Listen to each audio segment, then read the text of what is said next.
2022, on se dirige vers une baisse au niveau national. Wilfried de Villers est devant un lycée parisien.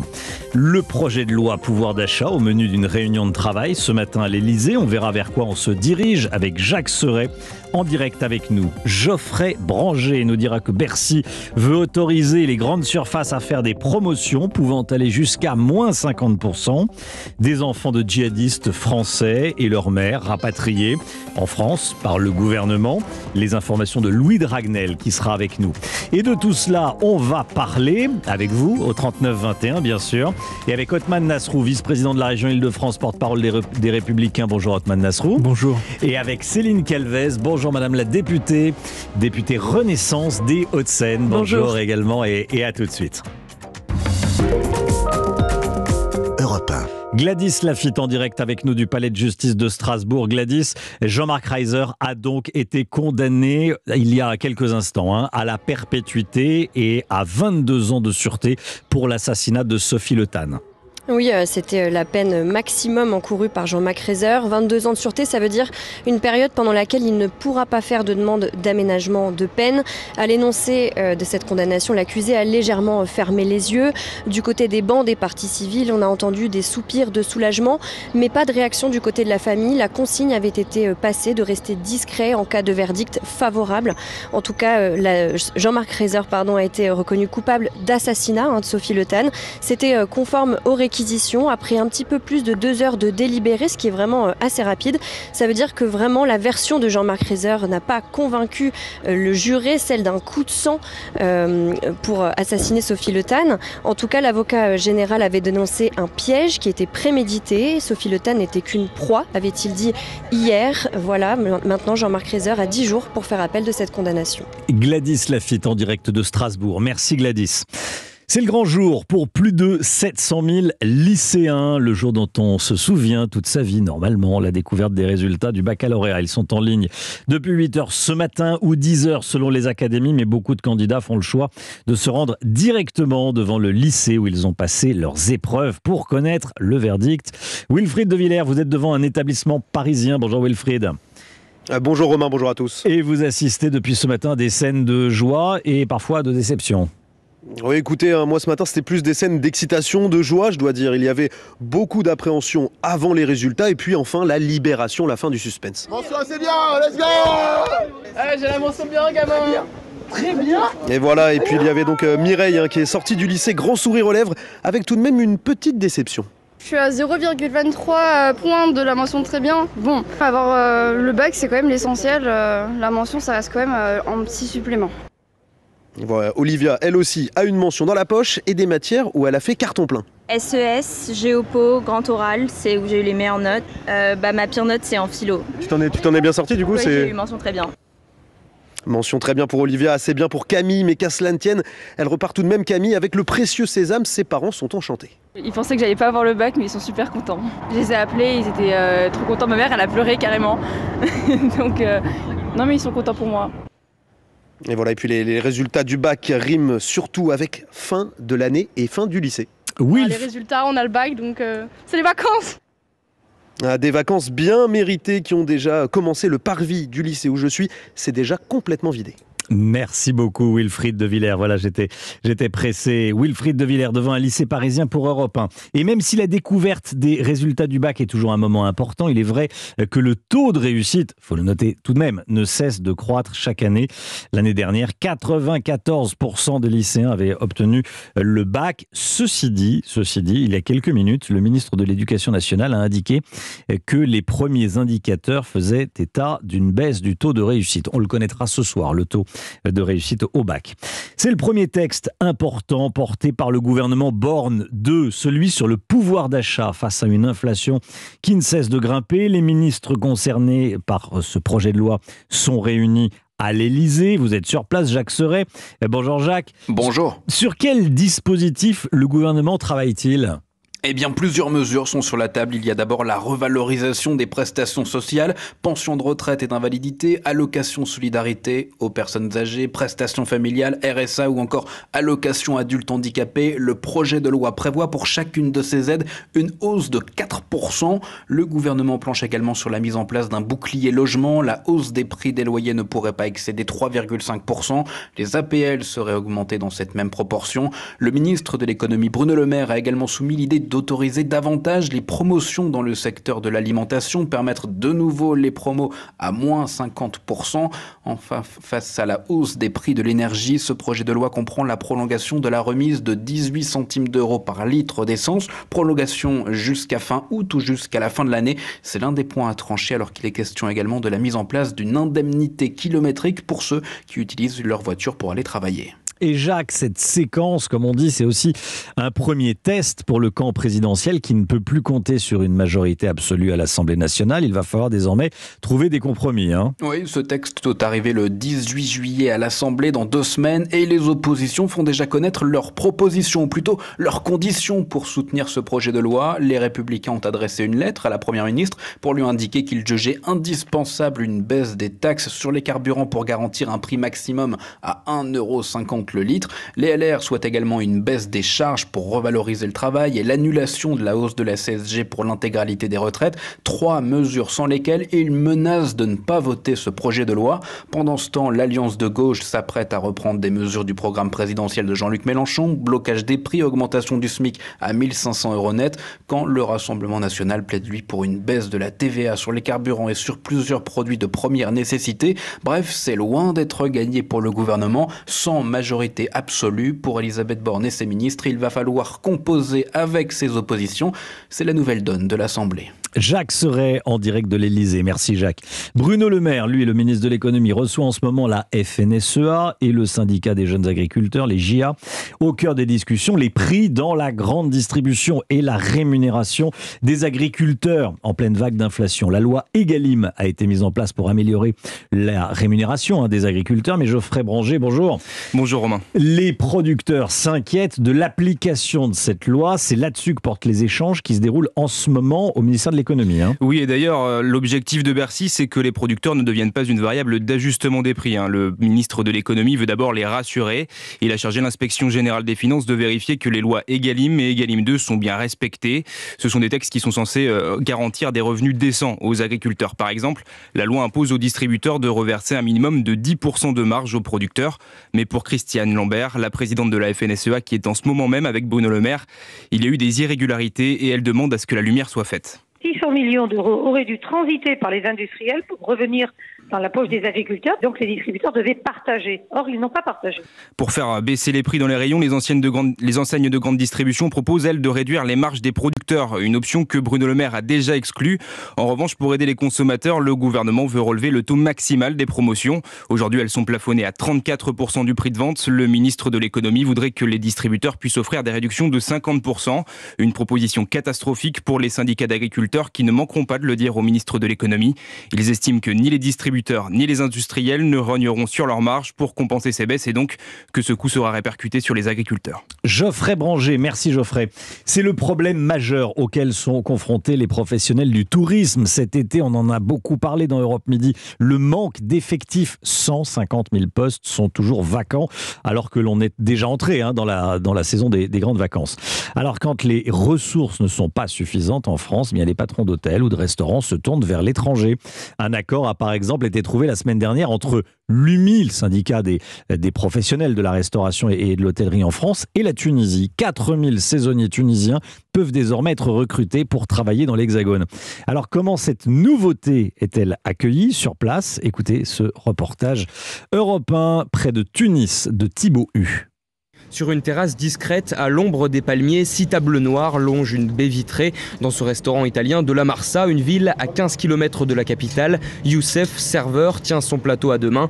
Il n'a pas encore candidaté au poste de saisonnier ouvert par la France, mais il compte bien partir bientôt. Ici, je n'ai pas assez d'argent pour vivre. Il y a des amis, ils partaient à France, il m'a dit qu'un seul jour, tu prends 100, 150 €. Avec un salaire de 700 dinars hors pourboire, soit 218 € par mois, à peine de quoi vivre, il rêve de décrocher l'un des CDD de 5 mois, tout comme Skender, le pizzaiolo qui vise en plus un meilleur poste. En Tunisie, tu prends le BTS, tu restes commis.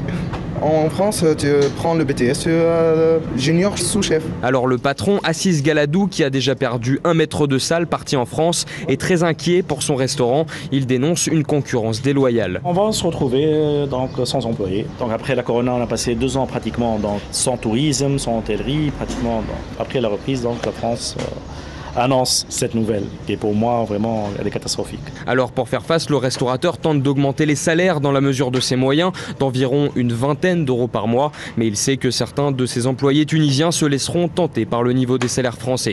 À la Marsa, près de Tunis, Thibaut Hu, Europe 1. C'est un sujet hautement sensible diplomatiquement, mais également vis-à-vis de l'opinion publique. 35 enfants et 16 femmes de djihadistes de nationalité française ont été rapatriés dans l'Hexagone. Le ministère des Affaires étrangères l'a annoncé ce matin. Tous se trouvaient jusqu'ici dans des camps de prisonniers du nord-est de la Syrie. Louis Dragnel avec nous. Bonjour Louis. Bonjour Romain, bonjour à tous. Vous êtes le chef du service politique d'Europe 1. Rapatrier des enfants et leurs mères n'était pas jusqu'à présent la doctrine de la France. Oui, c'est ce qu'il faut retenir, c'est la rupture de la politique de la France. Jusqu'à aujourd'hui, les retours d'enfants de djihadistes se faisaient au cas par cas, une stratégie contestée par certaines associations qui réclamaient leur retour inconditionnel accompagné de leur mère, peu importe leur implication au sein de l'État islamique. Donc désormais, pour la première fois, la France organise le retour d'enfants et de leurs mères. Et selon nos informations, ce changement de stratégie de la France a fait l'objet d'intenses débats internes au sommet de l'État entre ceux qui considèrent qu'ils doivent rester et être jugés sur place et d'autres qui pensent que la France doit tous les faire revenir. Alors dans le détail, on parle du retour de 51 personnes qui étaient détenues par les Kurdes dans le nord-est de la Syrie, 35 mineurs dont 7 mineurs isolés, 16 femmes âgées de 22 à 39 ans, toutes sont françaises, sauf 2 dont les enfants ont la nationalité française. 8 femmes ont été placées en garde à vue, tout comme un seul des 35 mineurs âgés de 17 ans, soupçonnés d'association de malfaiteurs terroristes. Sous la supervision du parquet national antiterroriste, tous seront suivis par la Direction générale de la sécurité intérieure et les mineurs seront pris en charge par l'aide sociale à l'enfance, un suivi très compliqué en raison des atrocités qu'ont vécues et parfois commises ces enfants. Pour terminer, ces 35 mineurs s'ajoutent aux 126 déjà rapatriés en France depuis 2016.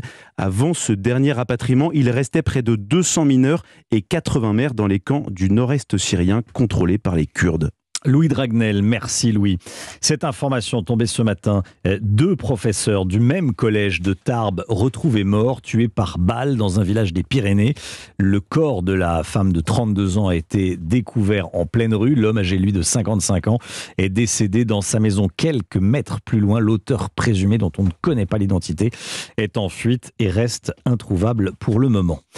Un Français vient de recevoir la médaille Fields. C'est l'une des distinctions les plus prestigieuses, si ce n'est la plus prestigieuse, pour les mathématiciens. Elle récompense chaque année des découvertes exceptionnelles de chercheurs âgés de moins de 40 ans. Et parmi les 3 lauréats de cette année, 2022, Hugo Duminil-Copin. Hugo Duminil-Copin, on va retenir ce nom. 36 ans, il est professeur depuis ses 29 ans, entre Paris et Genève. Laure d'Autriche, bonjour Laure. Bonjour. Il a un vrai goût pour le partage de ses connaissances. Ah oui, et sa spécialité, c'est d'étudier des phénomènes physiques, mais d'un point de vue mathématique. Et à propos des maths, Hugo Duminil-Copin dit c'est le plaisir de jouer avec son cerveau. Il est professeur à l'Institut des hautes études scientifiques à Paris, et puis il aime cette vie de chercheur, cette lenteur dans le quotidien, parce que il explique qu'il a besoin que les idées viennent, qu'elles décantent tranquillement, qu'elles prennent forme. C'est un parcours brillant aussi, classe prépa au lycée Louis-le-Grand à Paris, élève à l'école normale supérieure, agrégation de mathématiques. Au début, il voulait seulement être prof de maths avant de sentir qu'il avait aussi besoin de faire de la recherche. Enfant, il adorait l'astronomie, il faisait du sport, de la musique, et puis il a finalement choisi les maths. Il répond ici à une interview en anglais. J'aime la physique parce que c'est une sorte d'étude du monde, de ce qui nous entoure. Et j'aime les mathématiques parce qu'il y a une sorte de beauté lorsque vous terminez, lorsque vous tenez la solution d'un problème. Il y a quelque chose de très pur que je trouve satisfaisant. Alors beaucoup de ceux qui l'ont entendu faire un cours expliquent qu'il déroule son cours d'une manière très fluide, très accessible sur le tableau à la craie. Il fait parfois plus de dessins que de formules mathématiques. Et quand on demande à Hugo Duminil-Copin comment lui viennent les idées, il répond n'importe quand, en pleine nuit ou sous la douche. Merci beaucoup, Laure d'Autriche. Voilà, il y avait Cédric Villani qui avait également reçu la médaille Fields. Il y a désormais Hugo Duminil-Copin. Voilà, on va retenir son nom. Du foot, à présent, il y a quelques jours, Nasser Al-Khelaifi, le président du PSG, promettait la fin des paillettes à Paris. Fini les superstars pas assez impliqués au PSG, donc, et l'arrivée du nouveau coach du club est peut-être une illustration de cette nouvelle ère. Christophe Galtier, ancien entraîneur de Nice et de Lille notamment, s'engage pour 2 saisons. Cyril de la Morinerie avec nous. Bonjour Cyril. Bonjour. Qu'est-ce que ça va changer concrètement au Paris Saint-Germain, la nomination de Christophe Galtier ? Mais d'abord, c'est un entraîneur français. Il faut quand même le dire, un entraîneur français qui va entraîner le meilleur club français actuel. Au PSG, c'est une première depuis 7 ans et Laurent Blanc. Contrairement à Tourelle et Pochettino, eh bien Galtier a une connaissance parfaite du championnat et de ses joueurs. Le technicien de 55 ans est élu 3 fois meilleur entraîneur de Ligue 1. Il a remporté le championnat avec Lille, la Coupe de la Ligue avec Saint-Etienne. Autre changement, bien des conférences de presse dans la langue de Molière. Pochettino, lui, ne s'exprimait qu'en espagnol. Et puis, Christophe Galtier, c'est un véritable meneur d'hommes. Alain Perrin peut le confirmer. Le nouvel entraîneur du PSG a débuté à ses côtés à Lyon et à Saint-Etienne. Et il a toujours su se faire apprécier de ses joueurs. C'est quelqu'un d'humeur égale, qui est joyeux, qui est très communicant et c'était très appréciable de travailler avec lui. C'est un garçon très positif. Il a obtenu des résultats supérieurs à ce qu'on pouvait attendre de l'effectif dont il disposait. C'est la suite logique des clubs qu'il a entraînés. C'est le plus grand club de France actuel. Alain Perrin avec Jacques Vendroux. En tout cas, c'est effectivement le début d'une nouvelle ère à Paris avec un nouveau duo, Galtier et Luis Campos à la tête du sportif. Un Kylian Mbappé avec des responsabilités élargies. Objectif pour Christophe Galtier, gagner des trophées, briller en Ligue des Champions et puis donner au PSG un style plus séduisant que par le passé. Merci beaucoup Cyril. Voilà, et Christophe Galtier sera présenté cet après-midi au Parc des Princes. À 14h, nous y serons avec Jacques Vendroux. Voilà, conférence de presse prévue à 14h et Cyril y sera avec Jacques Vendroux. La météo à présent, Marlène Duret avec nous. Beaucoup de soleil aujourd'hui, Marlène. Absolument, Romain, du soleil pour la plupart d'entre nous, avec seulement quelques nuages sans conséquences qui pourraient circuler sur le nord de la Bretagne, sur la pointe du Cotentin, de la Seine-Maritime aux Hauts-de-France et aux Ardennes. Le ciel est un peu plus variable du côté des Pyrénées, au pied des Pyrénées, avec sur le relief des orages attendus en fin d'après-midi et qui pourraient déborder sur la plaine roussillonnaise. À noter enfin les vents avec lesquels il va falloir composer en ces temps de sécheresse et de forte chaleur, jusqu'à 34 à 39 degrés du Languedoc-Roussillon à la Provence et à la Corse. Ailleurs, elles sont plus raisonnables avec le plus souvent 23 à 29 degrés, notez 27 dans la capitale. Merci Marlène, il est midi 18. Restez bien avec nous, le pouvoir d'achat, le bac. Les restaurateurs qui vont embaucher en Tunisie. On va en parler avec vous au 39-21 et avec Othman Nasrou, vice-président Les Républicains de la région Île-de-France, porte-parole des LR, et avec Céline Calvez, députée Renaissance des Hauts-de-Seine. A tout de suite. Pour intervenir et dialoguer avec Romain Desarbres sur Europe 1, un seul numéro, 3921. 50 centimes la minute. Renault, longue vie aux voitures à vivre. Parfois on me dit « Oh José, vous a connu plus quoi? Plus jeune, plus fringant, moins cabossé ?» Bah oui, pardon, mais les tournées, tous ces kilomètres, ça laisse des traces. Après, peut-être que je devrais lisser un peu tout ça, pour retrouver mon éclat, mon lustre originel. Retrouvez la voiture que vous aimez. Chez Renault Care Service, découvrez nos forfaits carrosserie à partir de 99 €. Qui mieux que Renault peut entretenir votre Renault? Offre réservée aux particuliers jusqu'au 31 décembre. Conditions et prise de rendez-vous sur Renault.fr.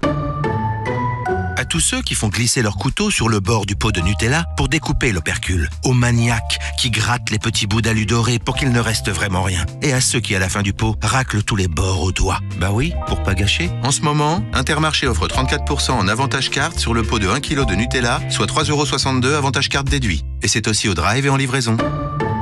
Intermarché, tous unis contre la vie chère. Jusqu'au 10 juillet, prix payé en caisse 5,49 €, modalité sur intermarché.com. Pour votre santé, bougez plus. Chaque jour, des millions d'hôtes accueillent des voyageurs chez eux avec Airbnb.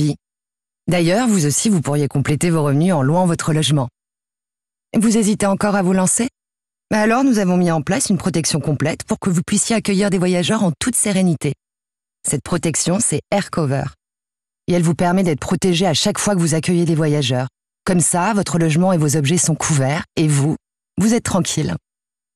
Pour en savoir plus, rendez-vous sur airbnb.fr/aircover pour les hôtes. Eh oui, on est comme ça chez Ixina. Pour vous, on ne fait pas les choses à moitié. En ce moment, profitez de soldes jusqu'à moins 50% sur les cuisines et l'électroménager d'exposition. Ixina, oui à vos rêves. Voir conditions en magasin. Ixina, réélu meilleure chaîne de magasins de l'année. Leclerc. Tu t'es déjà demandé s'il y avait le même nombre de pistaches dans tous les paquets ? Non. Et pour les chips, les bretzels et les biscuits apéro ? Non plus. Mais vu qu'il y a 34% de tickets Leclerc sur tous les snacks salés le 6 juillet, on peut vérifier ça tout de suite si tu veux. Oh, je t'adore. Tout ce qui compte pour vous existe à prix Leclerc. Offre non valable sur les produits Eco+, le snacking salé frais, les conserves de poisson et à base de poisson ainsi que les conserves de viande. Modalité magasin et drive participants sur www.e.leclerc. Pour votre santé, limitez les aliments gras, salés et sucrés. Europe Midi. Romain Desarbres. Réunion pouvoir d'achat ce matin à l'Elysée. Qu'est-ce que vous en attendez ? On en parle ensemble. On en parle également avec Céline Calvez, députée Renaissance des Hauts-de-Seine, et Othman Nasrou, vice-président Les Républicains de la région Île-de-France. En fait, de réunion pouvoir d'achat, c'est une réunion et un projet de loi ensuite pour adapter l'économie à l'inflation qui frôle aujourd'hui les 6%, 5,8% exactement selon l'INSEE. La vraie question, c'est est-ce qu'on augmente ou pas les salaires ? Est-ce qu'on les augmente un peu, moyennement, beaucoup, Céline Calvez ? Déjà, on peut se réjouir que pour les fonctionnaires, avec le dégel du point d'indice, ils vont voir leur traitement amélioré et donc augmenter. Donc ça, c'est déjà une partie. Pour la question du pouvoir d'achat, c'est non seulement ce que vous gagnez, mais c'est aussi ce que vous dépensez. Et je dois rappeler que nous avons mis en place des boucliers sur les tarifs de l'électricité, le gaz.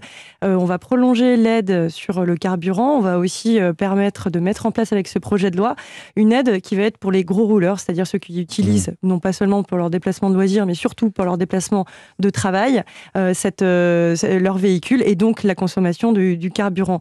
Donc on est non seulement sur ce que l'on gagne, mais aussi ce que l'on dépense. Ça, c'est pas du long terme. Un chèque carburant, la petite aide pour celui qui roule, le chèque de 100 € pour les faire ses courses. Mais parce qu'on c'est du... On est déjà dans un temps d'urgence. C'est du bricolage. C'est pas du bricolage parce que c'est pour répondre à une urgence. C'est du bricolage qui coûte cher.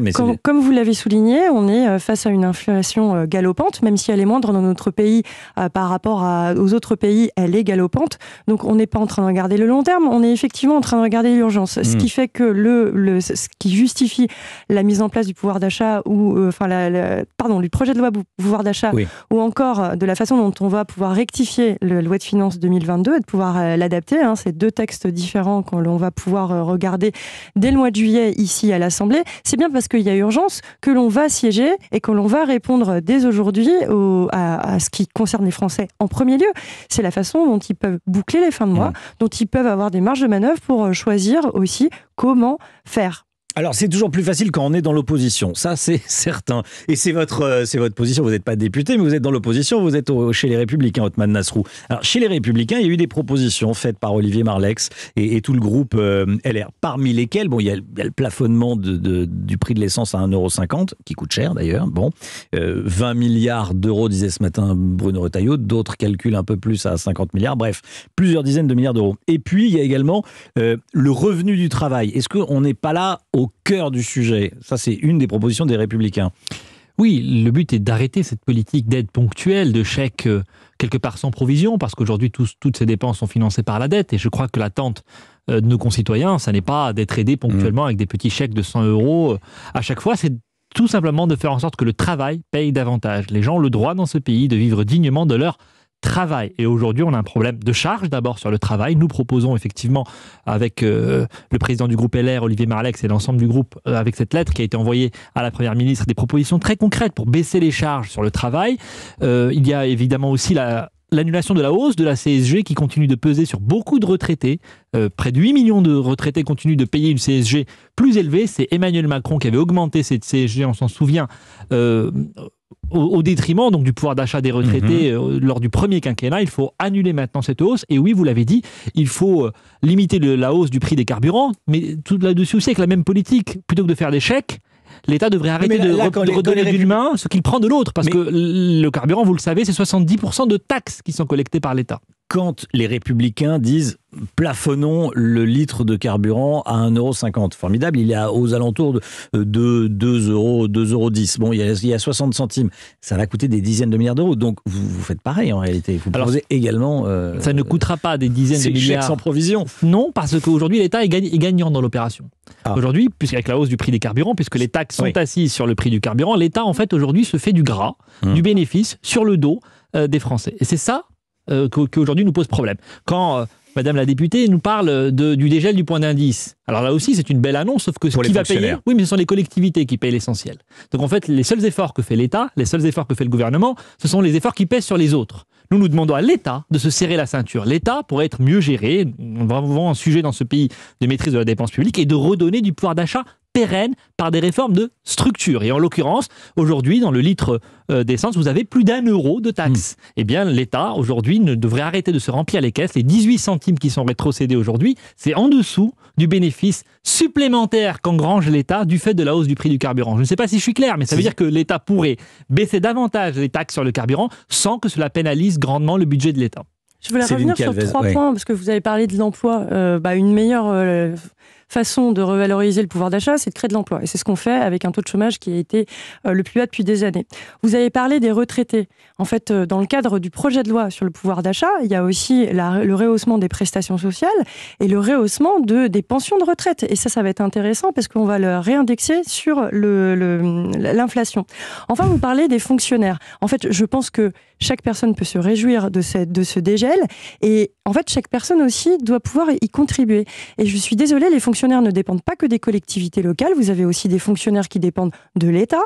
Et donc, il n'est pas dit que ce soit uniquement sur les collectivités locales que ça puisse apparaître. Une partie de cet effort repose sur les collectivités territoriales qui sont mieux gérées que l'État aujourd'hui. Vous l'avez dit vous-même, une partie repose aussi. Mais une partie et pas tout. Et arrêtez de dénoncer cela. Ce que l'on fait, par contre, c'est essayer de trouver des solutions. Et moi, je pense que les collectivités locales savent très bien que pour garder leur personnel et leur permettre de mieux travailler et de mieux faire face au pouvoir d'achat, elles doivent aussi contribuer. Donc on n'est pas du tout en train de nier qu'une partie ne repose pas sur les collectivités locales. On est en train de dire qu'il va falloir, pour ces fonctionnaires, quels qu'ils soient de l'État ou des collectivités locales, trouver comment faire pour faire qu'ils gagnent plus. Mais j'aimerais juste comprendre une chose. Pourquoi vous faites des chèques avec de l'argent que vous continuez de collecter par ailleurs? Vous donnez d'une main ce que vous reprenez de l'autre. Alors, plus sur le carburant, c'est un très bon exemple. Pourquoi ne pas baisser les taxes plutôt que de faire des chèques? Pourquoi ne pas baisser les charges sur le travail plutôt que de refaire des chèques? Quand on a des taxes, en fait, on sait que ça va pouvoir alimenter les caisses communes. Et on va avoir des façon de faire différemment des investissements, des dépenses de fonctionnement, eh bien ça garde à la main l'État. En fait, ce qu'on essaie de trouver, et on va aller de plus en plus vers ça, c'est trouver les moyens d'aller encore plus par rapport aux usages. Quand on a une aide de ristourne, et je le répète parce que souvent les Français l'oublient, de 18 centimes par litre de carburant, là on va ajouter une autre aide qui va être conforme aux usages. C'est-à-dire que c'est ceux qui utilisent le plus leur voiture pour aller travailler qui vont avoir une aide supplémentaire. Donc on va aller de plus en plus vers ça. De ressources, voilà. Sous conditions de ressources, et ça concerne 11 millions de personnes. Mais le problème, c'est que ce sont toujours les classes moyennes qui sont toujours un peu au-dessus des seuils, qui n'ont aucune aide et qui payent, elles, plein pot toute la hausse du prix de la vie. Plus de 1 600 €, parce que là, pour avoir cette aide, il faudra gagner moins de 1 600 € par mois. C'est ce que l'on va discuter aussi. C'est pas encore acté, en fait. C'est il faut qu'on discute ça. Oui, maintenant, vous ne pouvez plus rien imposer. Oui. 12h28, restez bien avec nous. Le pouvoir d'achat, on en parle. La grève à la SNCF, tiens, est-ce que c'est le moment? On en parle également. Et puis, je voulais vous entendre également sur le bac. On va parler du bac. C'est aujourd'hui les résultats du bac. Est-ce que ça a encore du sens, le bac, et accessoirement de la valeur? On en parle avec vous au 3921 et avec Othman Nasrou et Céline Calvez. À tout de suite. Sur Europe 1, réagissez à l'actualité au 3921. 50 centimes la minute.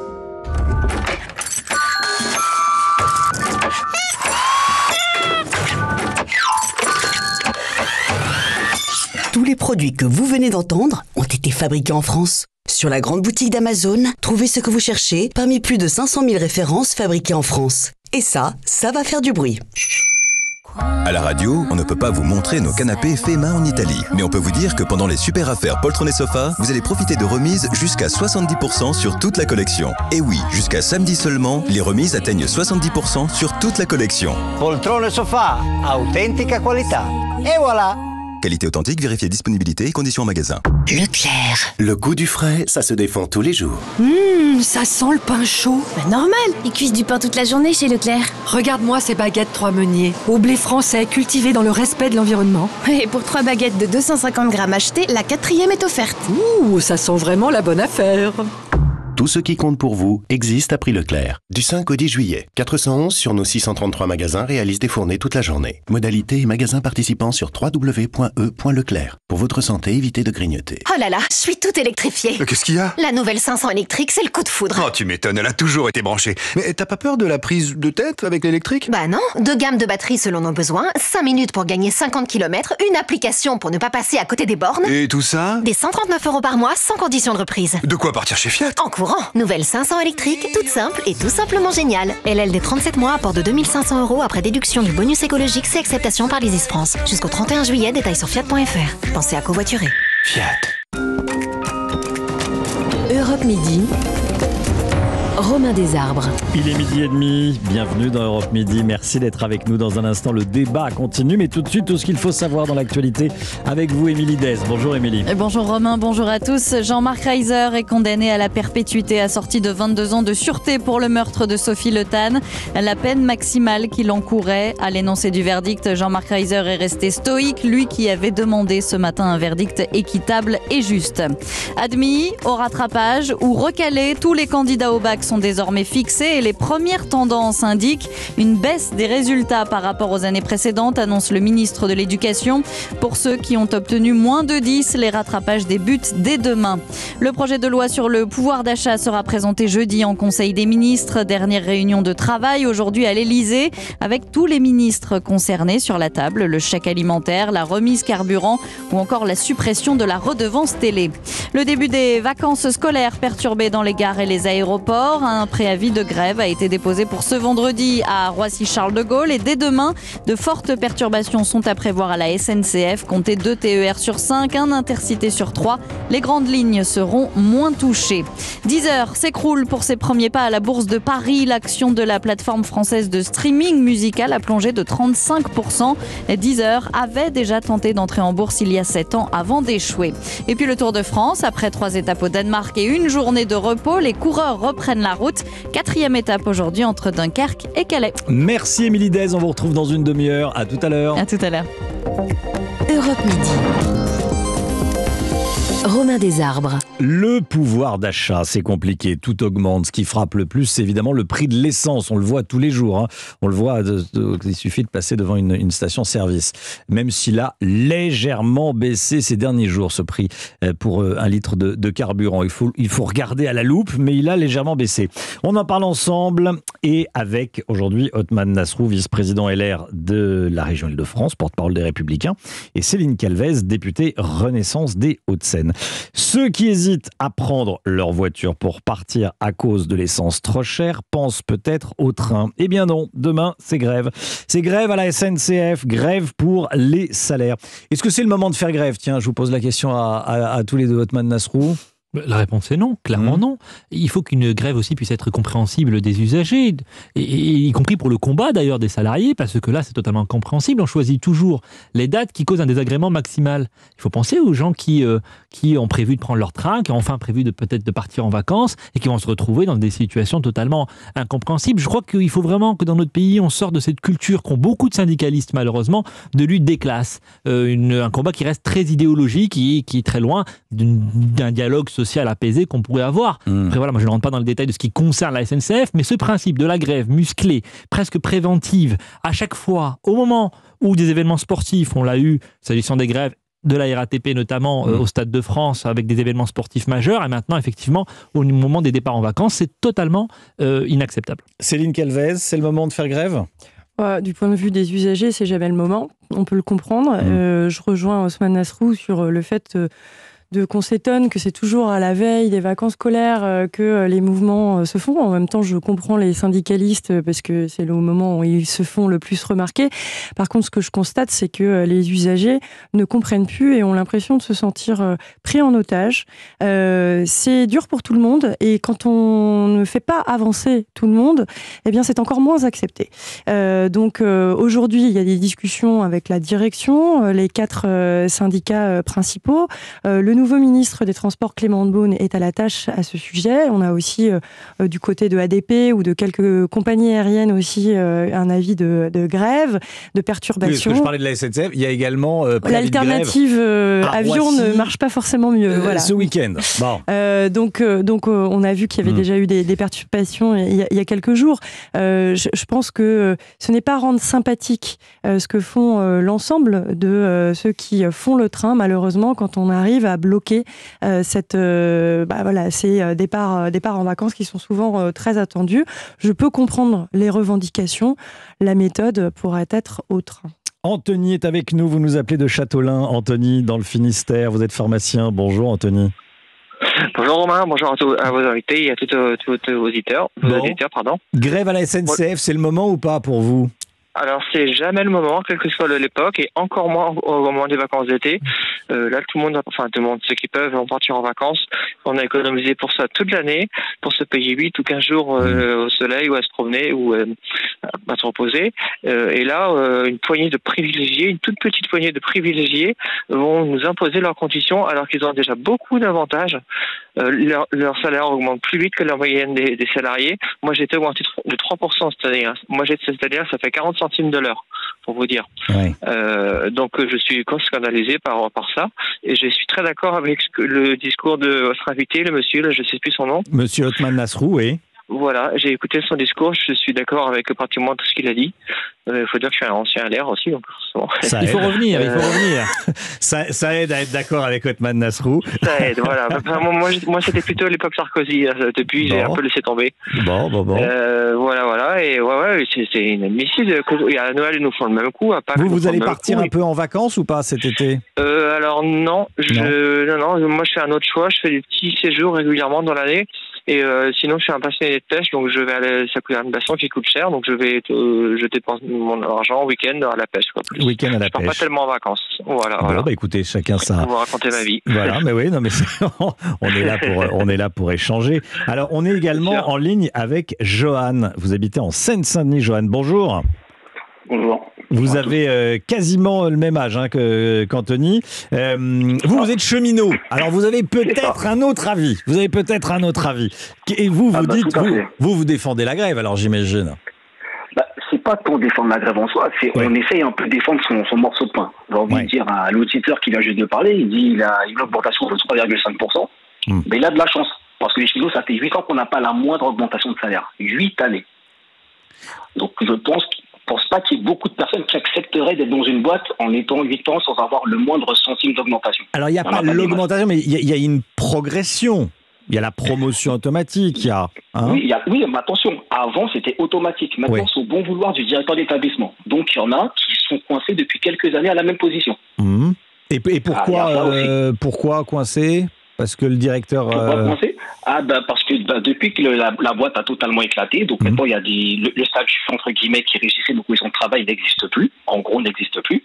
Donc maintenant il y a une convention collective nationale qui n'a même pas encore fini d'être rédigée, donc pour l'instant c'est entre guillemets du cas par cas. Donc il y a des établissements qui continuent à pratiquer l'avancement automatique et il y en a d'autres, c'est au bon vouloir du directeur d'établissement. Il y a Othman Nasrou. Si vous êtes un peu dans le pif, si vous êtes un peu dans le pif, ça peut mal se passer. Et oui, et justement le député ou la personne des Républicains tout à l'heure qui est là en face de moi et qui vous écoute, vice-président LR de la région Île-de-France. Il vous écoute et qui va vous répondre. Monsieur, et qui nous disait que ça tombe comme par hasard à la veille des départs en vacances. C'est pas les syndicats ou les cheminots qui ont décidé la date du 6 juillet pour ces négociations, c'est l'entreprise. Donc il faudrait peut-être s'en prendre à l'entreprise qui aurait pu décider ça bien en amont ou bien après les vacances d'été. Elle a décidé demain. Othman Nasrou. Johan, si vous me le permettez, moi j'entends ce que vous dites. Deux choses. D'abord, dans toutes les entreprises, par exemple dans le secteur privé, ben oui, les promotions sont accordées au cas par cas sur le mérite individuel des salariés. Donc effectivement, il y avait une culture peut-être dans certains endroits du secteur public où c'était automatique et où c'était tout le monde ou personne. Moi, ça me choque pas quand je vous entends dire que aujourd'hui, eh bien, chaque salarié a un avancement qui dépend de l'appréciation de son supérieur. C'est plutôt la règle dans la plupart des entreprises aujourd'hui. Donc je pense franchement qu'il faut aussi que vous ne soyez pas déconnectés, pardon de le dire comme ça, mais du reste de la société qui vit des situations, on l'entendait tout à l'heure avec Anthony, qui ne comprennent pas du coup votre combat. Moi, que vous défendiez la hausse de votre salaire, je le comprends tout à fait, c'est bien normal. Mais dans l'explication, dans l'aspect idéologique que vous portez, je pense justement qu'il faut sortir de l'idéologie et ne pas voir les choses comme si c'était un sujet de clivage entre le capitalisme et le reste du monde, si j'ose dire. Voilà. Ça, c'est un premier point. Le second point qui me perturbe dans ce que vous dites, c'est que, pardon, le choix de la date, c'est toujours vous, c'est toujours les syndicalistes. Hein, parce que certes, la négociation elle a lieu en ce moment, mais vous choisissez, avec le préavis qui doit être déposé dans la loi sur le service minimum que nous avons voté à droite quand nous étions en responsabilité, eh bien, exprès que ça tombe à la veille des vacances scolaires. Il faut le reconnaître. Vous, Johan, par exemple, moi j'aime bien être très concret. Vous avez 39 ans, vous êtes cheminot depuis combien de temps ? Ça fait 12 ans. 12 ans, donc vous avez démarré à 27 ans. Et la somme en bas à droite de votre feuille de paye ? Elle varie entre 2600 et 2900 euros. Entre 2600 et 2900 euros. Vous travaillez donc. Comment votre travail consiste en quoi ? Je suis conducteur de train. Donc vous conduisez des trains, à la banlieue. Je suis au Transilien, je suis la ligne B. D'accord. Conducteur, ligne B. Donc vous travaillez également les week-ends. P comme papa. Pardon, excusez-moi. Bon, oui, non, pas de problème. Problème d'audition. Qui dessert la Seine-et-Marne. Voilà, qui dessert la Seine-et-Marne, dit Othman Nasrou, qui connaît parfaitement l'Île-de-France. Donc vous travaillez, j'imagine, parfois le soir, parfois le week-end. Très souvent même. Très souvent même, d'accord. Et entre 2600 euros net et 2900 euros net. Comment vous l'estimez votre salaire ? On n'est pas parmi les plus à plaindre. Nous, à la conduite. Qu'on s'entende bien, nous à la traction, on n'est pas les plus à plaindre. Je vais prendre l'exemple de mes collègues qui sont à l'escale, par exemple, donc qui sont sur les quais, qui peuvent informer les voyageurs, tout ça. Oui. Ces personnes-là signent des contrats en dessous du SMIC. Elles sont payées au-dessus du SMIC avec ce qu'on appelle les EVS, donc les éléments variables de solde, c'est-à-dire le fait de bosser le dimanche, les soirs, la nuit, tout ça. Oui. Mais sans ça, ces personnes-là ont un salaire qui ne dépasse pas le SMIC. Et ça, je trouve que c'est quand même problématique pour une grande entreprise qui fait près de 800 millions de bénéfices l'année dernière. D'accord. Qu'il y ait des gens qui soient quand même payés en dessous du SMIC sans les primes. Donc vous dites que votre salaire, bon, moi je le trouve pas insultant, hein, votre salaire. Ah non, attention, comme je dis, moi je suis pas parmi les plus à plaindre. Mais voilà, quand même, aujourd'hui... Si on peut gagner plus, on est tous comme ça, hein, on prend. Mais ça ne me paraît pas être... Voilà. Aujourd'hui, quand même, avec 2002, on a tous des femmes, des enfants, plus ou moins des charges. Le coût de la vie qui augmente, on peut commencer un peu à tirer la langue quand même. Évidemment. Bon, merci beaucoup. Et puis, juste 30 secondes encore, juste pour répondre à l'auditeur d'avant. Anthony. Pareil, le cliché des avantages, tout ça, il faut arrêter avec ça. Ça, c'est absolument pas vrai. Il n'y a pas de prime charbon. C'est pas parce que je ne paye pas. Et je prends mon exemple, moi je suis martiniquais. Donc les billets de train, je m'en sers pas. Je ne prends jamais le train. Pour aller à la Martinique, effectivement, c'est pas très. C'est ça, c'est pas. Ceci dit, vous pouvez être martiniquais et aller ailleurs, hein, mais bon, pour aller à la Martinique, ça on est d'accord, c'est compliqué. Voilà, on est d'accord. Et ce cliché du cheminot qui a pas d'avantage, c'est pas vrai. Bon, et vous partirez à la retraite à quel âge alors? Vous savez déjà? Ah ben non, je ne sais pas, parce que vu que tous les ans ça change, ça recule, à l'heure qu'il est, franchement, on n'a aucune vision sur ça. Bon, on attend, il faut travailler. Mais moi, je suis rentré pourtant à la bonne époque, mais malheureusement, avec toutes les différentes lois, ça décale. Aux dernières, ce que j'avais cru comprendre, je devrais pouvoir partir à taux plein aux environs 63 ans. 63 ans. Mais un conducteur ne conduit jamais jusqu'à cet âge-là. Si en avancé, il descend d'une machine. Parce que fatalement, c'est physiologique, la santé, on voit moins bien, on entend moins bien. On ne peut pas aller jusqu'au bout. Merci beaucoup, Johan. Merci d'avoir appelé le 3921. Voilà, il y a tous les avis dans Europe Midi. On discute, on met ça sur la table et puis après, chacun se fait son idée. Tiens, les restaurateurs qui vont embaucher plusieurs milliers de Tunisiens car ils ne trouvent pas en France. il y a un sujet quand même, non ? Il y a des chômeurs et on est obligé. Alors en plus, sans compter quand les Tunisiens sont pas ravis parce qu'ils disent vous prenez notre main d'œuvre. Il y a un véritable sujet qui n'est pas forcément nouveau, mais qui a été accru sur le manque de main d'œuvre dans la restauration et l'hôtellerie. Or, on est un pays qui vit beaucoup du tourisme, qui allons accueillir de grands événements en 2023 et 2024. On va accueillir le monde entier. Et nous avons une tradition française qui est reconnue, d'ailleurs, dans la restauration et l'hôtellerie. Il va falloir qu'on soit à la hauteur. Ce manque de main-d'œuvre, il répond aussi à une insatisfaction sur le niveau des salaires, mais pas seulement sur le niveau des salaires, mais aussi sur le rythme de vie que l'on a dans la restauration. On avait vu déjà des initiatives qui faisaient qu'il y avait des restaurants qui fonctionnaient le week-end et pas, la semaine et pas le week-end, des aménagements parce qu'on est à l'écoute. On a des formations aussi qu'il va falloir revaloriser. On a tous autour de nous des lycées professionnels, des centres d'apprentissage qui forment des jeunes de grande valeur. Mais il va falloir aussi que les employeurs ils prennent un petit peu le temps de mieux les accueillir. L'alternance permet de faire découvrir ces métiers, de les faire aimer ces métiers.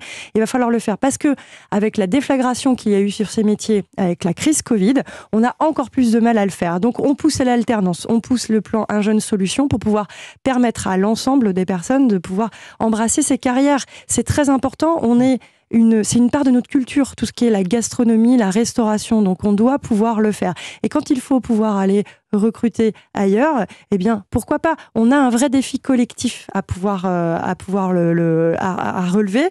Je sais qu'il y a des auditeurs qui s'étouffent, qui sont peut-être à table en se disant, mais il y a 3 millions de chômeurs, ça dépend des calculs, et on est obligé d'aller chercher des serveurs à l'étranger. Bon, mais parce que c'est étonnant, avouez. On a un défi à relever, c'est-à-dire qu'on ne connaît pas assez bien les métiers, il va falloir qu'on mette plus en relation et en corrélation les besoins de notre nation, mais aussi les envies des jeunes et des moins jeunes, puisqu'on peut se reconvertir à n'importe quel âge. Donc c'est faire découvrir les métiers, c'est d'ailleurs une responsabilité de la région, et vous le savez, depuis la loi 2019, de faire de l'information et de l'orientation. Et on y travaille beaucoup, mais là, je pense que vous êtes à côté du sujet. On a plus d'1 million d'emplois non pourvus dans notre pays. Et à côté, on a effectivement 3 millions de chômeurs. C'est-à-dire qu'on a aujourd'hui un sujet, c'est que le travail ne paye pas suffisamment.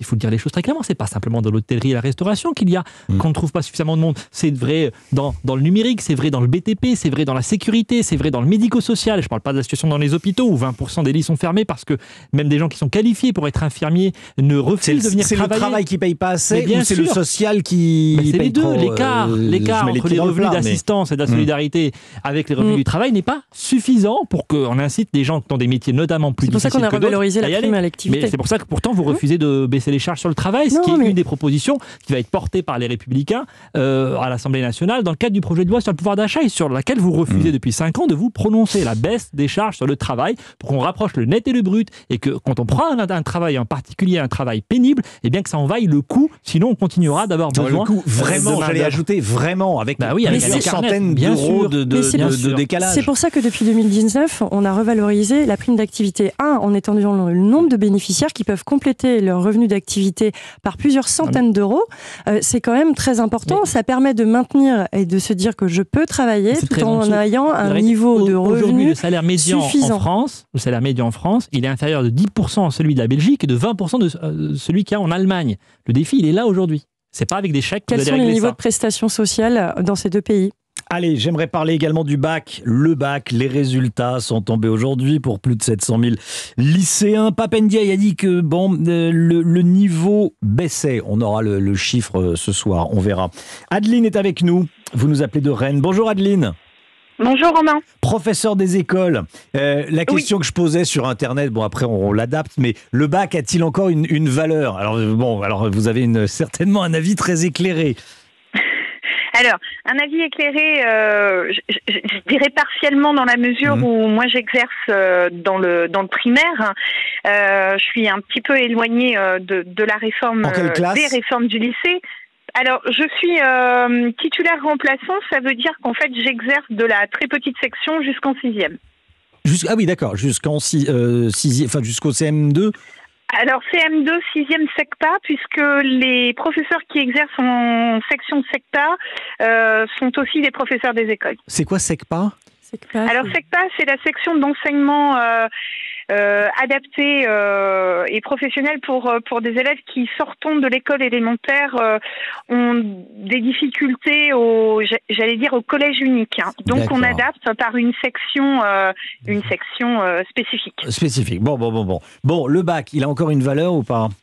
Alors moi, j'estime que, de mon point de vue, il a une valeur en tant que rite de passage. C'est-à-dire que, de mon point de vue, j'estime que le bac, c'est l'entrée dans la vie d'adulte. Alors, je mets des guillemets, bien évidemment, mais pour moi, ça reste quand même quelque chose de très important. Une étape de vie, en fait, pour tout dire. Maintenant, quant à la question du niveau, je veux dire, on s'est attaché quand même par le fait de remonter les notes, de ne plus mettre sur le même plan les compétences acquises par les bacheliers. Et le bac, il y a cette remontée de notes avérée, mise en place, une volonté, je pense aussi, de dire finalement, c'est pas si important d'avoir le bac, on peut très bien réussir sans avoir le bac, ok, très bien, mais c'est quand même ce qui certifie un niveau de compétence. Et pour l'instant, de manière analogue, les notes ne reflètent pas, ou en tout cas, oui, les notes et l'obtention du bac actuel ne reflètent pas les compétences des lycéens. Oui, c'est ça, oui. On leur fait croire qu'ils ont le niveau alors qu'ils ne l'ont pas. Et oui, et en plus, il y a un côté assez... Pardonnez-moi, je mets des guillemets au terme que je vais employer, mais il y a un côté, je dirais, un peu pervers, parce que la chute n'est que plus grande lorsque ces bacheliers-là arrivent en université. Il y a un moment où on est confronté. Et puis je vais vous dire, si c'est pas à l'université, ça sera en entreprise. Et ça sera au moment. Il y a un moment où si on sait pas, on sait pas. Hein. Oui, c'est ce que nous dit Adeline. Merci beaucoup, Adeline. Merci de nous avoir appelés depuis Rennes, professeur des écoles. Ça, c'est un sujet. C'est vrai que et ça va être un sujet dans beaucoup de familles, mais ça va être la joie aussi. Bon, faut pas non plus tout gâcher. Hein, ce soir, dans 700 000 familles et probablement un peu plus. Merci, Céline Calvez, d'être venue. Vous vouliez parler du bac. Ah, mais je voulais parler du bac.